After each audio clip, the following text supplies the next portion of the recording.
오늘 주신 하나님의 말씀은 사도행전 20장 22절부터 24절까지입니다.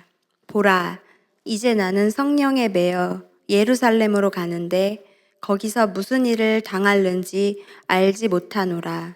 오직 성령이 각 성에서 내게 증언하여 결박과 환난이 나를 기다린다 하시나 내가 달려갈 길과 주 예수께 받은 사명 곧 하나님의 은혜의 복음을 증언하는 일을 마치려 하면은 나의 생명조차 조금도 귀한 것으로 여기지 아니하노라. 아멘. 하나님의 은혜에 더하여 또 우리 JS 2차 단기 선교가 이렇게 아름답게 마쳐진 데 있어서 물씬 양면으로 또 기도로 함께 협력해 주신 모든 성도님들께 감사의 말씀을 드립니다. 오늘 여러분과 함께 짧게 살펴볼 말씀은 지난 저희가 JS 선교 기간 동안 매일 아침마다 이제 조별로 큐티를 했는데 그때 본문 중에 일부분입니다. 먼저 본문 배경의 말씀을 잠깐 드리면 본문 속에 나오는 바울은 3차 전도 여행의 이제 전반부 사역을 모두 마치고 후반부를 향해서 가던 중이었습니다. 3차 전도 여행에서 바울이 집중했던 도시는 당시 소아시아의 수도였던 에베소로서 거기서 3년 동안 이제 바울이 머물면서 사역을 하게 되었고 이후에 에베소 사역을 정리하고 떠나서 2차 전도 여행 때 세웠던 교회들을 쭉 돌아본 바울은 예루살렘으로 향하게 됩니다. 당시 바울은 오순절이 되기 전에 예루살렘에 도착하고자 했기 때문에 일정을 서둘러 진행하게 되는데 이런 상황에서 밀레도 항구에 도착했을 때 바울은 거기서 약 50km 떨어진 에베소의 장로들을 불러다가 그 밀레도 항구에서 만남을 갖습니다. 그렇게 바울이 시간을 쪼개어 에베소의 장로들을 만났던 이유는 그것이 어쩌면 마지막이 될 일이라고 생각했기 때문이었습니다. 본문 22절부터 23절을 다시 보시면 보라, 이제 나는 성령에 매여 예루살렘으로 가는데 거기서 무슨 일을 당할는지 알지 못하노라. 오직 성령이 각 성에서 내게 증언하여 결박과 혼란이 나를 기다린다 하시나. 자, 목적지인 예루살렘에서 바울을 기다리고 있었던 것은 예루살렘 교회의 웰컴이나 또 지금까지 복음을 전한 수고에 대한 예루살렘의 성도들의 찬사나 어떤 존경이 아니었습니다. 그런 것과는 정반대로 결박과 환난이 바울을 기다리고 있었는데 놀라운 것은 그 사실을 바울이 이미 알고 있었다는 겁니다. 대체 어떻게 알았을까? 본문 23절에 나오죠. 오직 성령이 각 성에서 내게 증언하여 결박과 환난이 나를 기다린다. 여러분, 누가 바울에게 결박과 환난 당함을 이야기해 줬답니까? 성령님이십니다. 그것도 한 번이 아니라 지금까지 바울이 가는 그 성마다 가는 곳곳마다 성령님께서 반복해서 말씀해 주셨습니다. 그가 예루살렘에 가면 어떤 일이 벌어진다고요? 결박과 환난을 당하게 될 거라고요. 이런 성령님의 경고는 에베소의 장로들을 만난 뒤에도 계속 이어집니다. 사도행전 21장을 보시면 10절부터 11절입니다. 여러 날 머물러 있더니 아가보라는 한 선지자가 유대로부터 내려와 우리에게 와서 바울의 띠를 가져다가 자기 수족을 잡아 매고 말하기를 성령이 말씀하시되 예루살렘에서 유대인들이 이같이 이 띠 임자를 결박하여 이방인의 손에 넘겨주리라 하거늘. 자, 이렇게 선지자 아가보가 장차 바울이 이제 얼마 안 남았죠. 곧 당하게 될 그런 고난과 환난에 대한 예언을 하게 되자 바울과 함께 있었던 일행들이 이렇게 반응을 합니다. 12절 볼까요? 12절 같이 읽겠습니다. 시작. 우리가 그 말을 듣고 그곳 사람들과 더불어 바울에게 예루살렘으로 올라가지 말라 권하니. 아멘. 보시는 것처럼 당시 바울과 함께 있었던 일행들은 하나같이 다 어떻게 했습니까? 바울에게 예루살렘으로 가지 말라고 말렸습니다. 왜 말렸을까요? 지금까지 그 누구보다도 열심히 헌신적으로 복음을 전하며 하나님의 나라와 의를 위해서만 살아왔던 바울의 운명이 결박과 환난으로 끝난다는 게 너무나도 안타깝고 슬펐기 때문입니다. 그래서 그냥 말린 게 아닙니다. 그 다음에 보시면 막 울면서 바울에게 예루살렘으로 제발 가지 말라라고 바울을 뜯어 말립니다. 그런데 그런 그들을 향하여 바울이 뭐라고 말하는지 보세요. 13절입니다. 같이 읽겠습니다. 시작. 바울이 대답하되 여러분이 어찌하여 울어 내 마음을 상하게 하느냐? 나는 주 예수의 이름을 위하여 예루살렘에서 죽을 것도 각오하였노라 하니. 아멘. 지금 바울은 자신의 안위를 걱정하면서 울면서 말리는 그런 자들을 오히려 타이릅니다. 그들을 위로해 줍니다. 그러면서 처음 우리가 읽었던 본문 말씀과 같이 자신의 결의를 다잡습니다.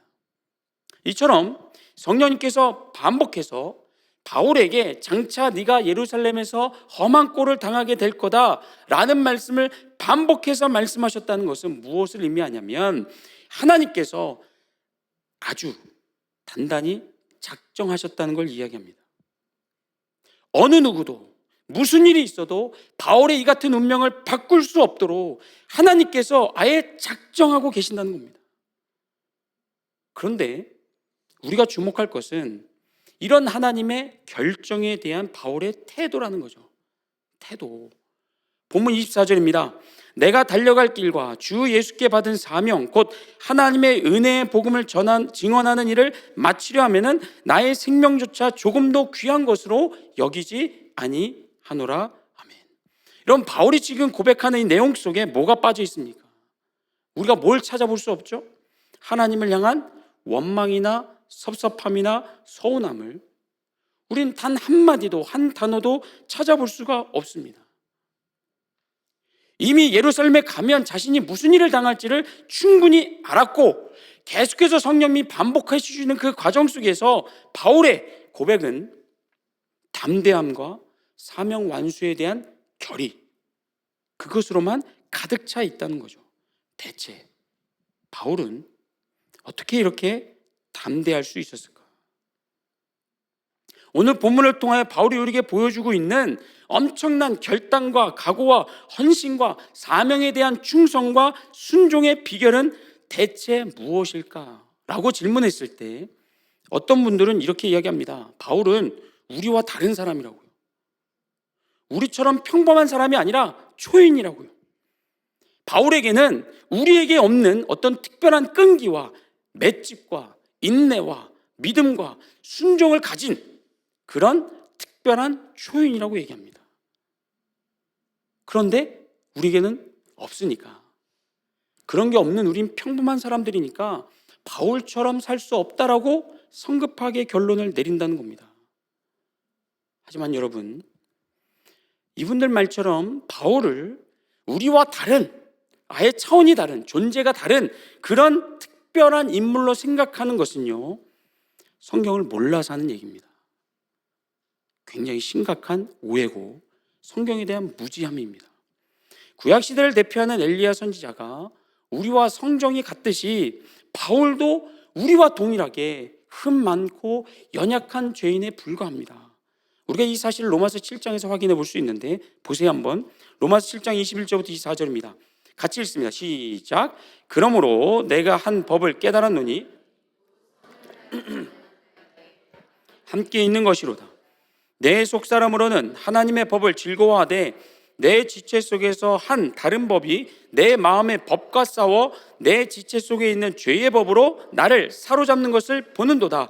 오호라, 나는 공고한 사람이로다. 이 사망의 몸에서 누가 나를 건져내랴. 아멘. 여러분, 지금 바울이 갖고 있는 고민이 뭐랍니까? 하나님의 말씀에 순종하면서 선을 행하는 것을 알지만, 알면서도 마음으로는 간절히 원하지만 그게 생각처럼 잘 되지가 않는다는 겁니다. 왜요? 내 속에 있는 죄 때문이에요. 그래서 하나님의 선을 따르고 하나님의 말씀에 순종하려고 아무리 노력을 해도 자꾸만 반복해서 죄에 넘어지고 자빠지는 일을 경험하면서 바울이 뭐라고 비명을 지르고 있습니까? 오라, 나는 공고한 사람이로다. 점잖은 표현이지만 이걸 좀 현실적으로 바꾸면 뭐가 됩니까? 나는 정말 비참하고 구제불능인 사람이로다 라고 고백을 한다는 겁니다. 그런데 이런 바울의 고백을 보면서 우리가 생각해 볼 것은 뭐냐면, 이런 바울의 갈등, 이런 바울의 괴로움이 이제 막 신앙생활을 시작했을 때가 아니라는 겁니다. 성경 연구하는 학자들에게 따르면 바울이 로마서를 언제 썼냐면요, 3차 전도 여행 중에 고린도에 3개월 머물 때 바울이 로마서를 기록했다고 봅니다. 그랬을 때 바울이 자기 속에서 끊임없이 솟구쳐 올라오는 이 죄의 유혹에 넘어지고 고민하고 갈등하고 괴로워하는 이런 모습은 우리가 본문으로 읽었던 이 말씀과 시간상으로 보면 거의 비슷하다는 겁니다. 다시 말하면 앞서 우리가 보았던 바울의 엄청난 결단과 각오는요, 전혀 죄를 짓지 않는 그런 완벽한 상태에서 나온 게 아니었다는 겁니다. 다시 말하면 바울이라는 사람은 언제나 늘 사명에 대한 헌신과 결단으로 똘똘 뭉쳐있는 그런 우리와 다른 초인이 아니었다는 거죠. 그의 결단과 헌신 곁에는 늘 오라 나는 구제불능이로다, 비참한 사람이라는 비명이 같이 따라다녔다는 겁니다. 그런데 그런 우리와 동일하게 연약한 바울일진데 어떻게 그 연약함을 넘어서서 결박과 환난이 기다리는 예루살렘으로 뚜벅뚜벅 걸어갈 수 있었냐는 겁니다. 그 비결은요, 바울이 예수 믿는 목적에 있습니다. 예수 믿는 목적. 본문 24절을 다시 보시기 바랍니다. 같이 읽을까요? 시작. 내가 달려갈 길과 은혜의 복음을 증언하는 일을 마치려 하면은 나의 생명조차 조금도 귀한 것으로 여기지 아니하노라. 아멘. 이런 바울이 고백하고 있습니다. 내가 달려갈 길. 다시 말하면 내가 지금 예수 믿는 목적이, 삶의 목적이 뭐라고 고백하고 있습니까? 만약에 누군가가 바울에게 당신은 왜 예수님을 믿습니까? 라고 물어보았다면 바울은 이렇게 대답했을 겁니다. 예, 이 땅에서 복받아서 잘 먹고 잘 살기 위해 예수 믿습니다. 가 아니라 뭐라고요?